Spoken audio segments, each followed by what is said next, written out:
All right, well, I've got Luke Fredenberg with me here. He's part of our Night Watch, and I want to do a little plug for our Night Watch and then ask Luke some questions, kind of a little interview style of what's happening around here. We have had it in our heart as a ministry to be a 24/7 house of prayer since the Lord called us into this in 2005. And for the last 19 years, we've been taking steps slowly to get there. We started with 1 prayer meeting a day, and then we went to 2, and over time we've built up. And so at this point now, we've got 11 prayer meetings every day. We're currently a 22-hour a day house of prayer, which is so weird because normally you'd think we're not 22/7, you'd say 24/7, but we're 22/7.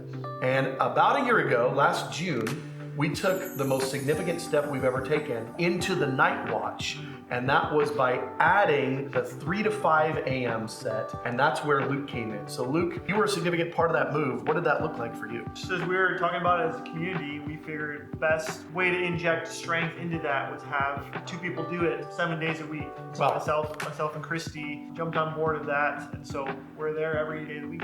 At this point, we've got 2 missionaries that are doing it 7 days a week, but surely that's not enough people to make it all work. So how does the rest of that work? The majority of everybody else that's involved is doing it 1 set a week or 2 sets a week. So they're the heroes that have a normal person's schedule, and then this one night of the week they're going to bed early, they're waking up in the middle of the night to be here during our Night Watch hours. Gosh, that's so sacrificial. It's so crazy. I just remember when we asked our community, specifically our staff, who'd be willing, who'd be interested. I just remember all these hands going up in the air of these people willing to take one, night a week, or, from that 3 to 5 a.m. set. So for you, what are some of the challenges of doing this Night Watch? The biggest one is the whole sleeping component. Yeah, that part. So how I've approached that is I do a split sleep schedule. So I go to bed, 10:30, and sleep a little bit, wake up in the middle of the night, go to my prayer meeting, come back home, sleep a little bit more. And so that's working, but it definitely makes it tough on the family rhythms. I have 2 kids at home, and so it's just challenging there. I've got to be really disciplined to making sure I am going to bed on time. And so that's On time twice. On time twice, yes. And so that's definitely part of that whole thing. When people are committing to Night Watch, we actually don't want them doing back-to-back prayer meetings the same night. So we want them to do the 2-hour prayer meeting and then go back home and go to sleep. And the big reason is we've got lots of social activities, we've all got families, and we want for people to be on daytime schedules, not on a night watch schedule. So we're actually asking everybody that's doing these Night Watch, especially the 7-day-a-week thing, to live on a split sleep schedule so that when they get up the second time at 8 or 9 in the morning or whatever time they get up, they're up for the day. And then they're able to do things and be a part of if we're going out to dinner that night or going to see a movie. And so that's part of the rigor of it, but part of the intentionality, on our part. So that's a little bit of the challenge. What would you say are some of the glories? What's been good? I love the 7 days a week rhythms. The early morning car rides with no traffic and just waking up with the Lord first thing in the morning, hit the ground running. I'm in a prayer meeting. And so I just love that, and just know when I am there and it feels weak and when I'm tired, I feel this Lord's tenderness on myself being in there, and then looking around and seeing my friends that are in the room, knowing their lives a little bit, knowing that they had to do crazy things to be there. It feels really precious to the Lord during that time. That preciousness, I think, is so unknown. I was just likening it to like the first time you've ever gone on a fast. And if you've never fasted before and you do a 3-day water fast, you really feel it, you feel weak, but it's something very different than reading your Bible a lot or praying a lot. Doing a fast is a spiritual discipline, something you touch something in the Lord that's different. I just think, man, committing a season to be part of the Night Watch, I think you'd feel something different. I mean, am I right about that? Yeah. So you mentioned that you and one of our other missionaries, Christy, are doing this 7 days a week, but with that not being the sufficient, thing to be able to fill up the schedule, tell just a little bit about what your thought processes are on people that are just doing 1 prayer meeting a week. Yeah, I mean, it's awesome. From the beginning, we just had a need from our community.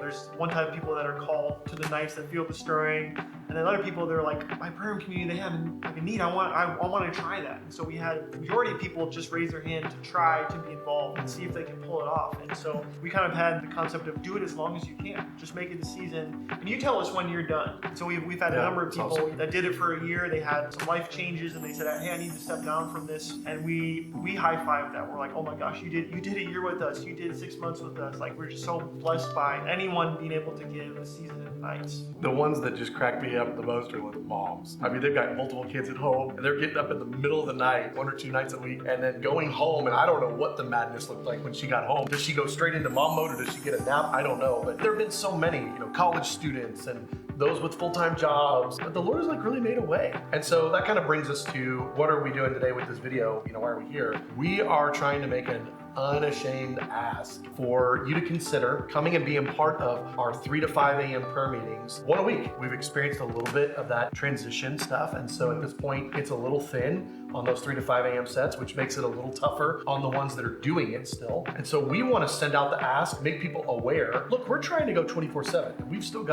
we got to strengthen the 3 to 5 a.m. set, and then we've got to add the 1 to 3 a.m. set, and we'll do that when we're able. We're not in a super hurry. We don't want to burn people out, but at this point, we need help. One of the things that has been a real strength in our world is we've got Tyler and Nathaniel who help run our schedule. They are great at moving all the pieces around. And there's always people transitioning that could do this for a season, but now they can't. They go to worship lead here and they got to change this because of their life schedule. And those two dudes are always moving the schedule around. And that's something we've actually gotten pretty good at. I'm going to turn over to Luke and ask you, what is the value if somebody's like, hey, listen, my heart's burning for this. I care about this night watch thing. I just can't really be the one to transition my schedule. What value is it if they signed up for a daytime prayer meeting? Yeah, so there's people like myself included who are doing some sets in the night, but also doing some daytime sets. And so you coming in the middle of the day, you're able to alleviate me to be able to do more of the nights. Doing the night watch really is a community effort. And so you coming in and serving whenever you can in your schedule, that's when Tyler and Nathaniel can move things around to shift towards the nights. Yeah. That's when they work their magic. So I would just say, we're asking today for all of those that would be willing to do 1 prayer meeting a week from 3 to 5 a.m. Come help us for a season. And if that season turns into months or years, whatever that looks like. And for those that are like, man, I care about this, but I can't make that shift, would you be willing to sign up for 1 or 2 or 3 prayer meetings during the day? And then we'll work out the schedule and make those shifts. But at this point, our heart is to strengthen our night watch and to be able to go 24/7. And we can't do it without help. It takes human resources. It takes people with a big yes in their heart. And I think what we found in this process is while you said yes because we needed it, you said yes because you were a missionary, I think that you also, after this however many months, have found that you've been meeting with the Lord in that, and it's not all just been the difficulties of it. Yeah, I know that if you're able to pull off a time in the nights, you will forever cherish that. You'll look back at like, remember when I did that crazy thing? I'm confident that the Lord will meet you in the night. There'll be new conversations, new dialogue, and you'll feel some of that preciousness to the Lord that you had that season of doing it in the nights. So we just want to invite you to come get involved, come touch that 3 to 5, get ready to add that 1 to 3 when we're able. And for the rest of you that can't do the night, man, come join us in the day. Bless you guys.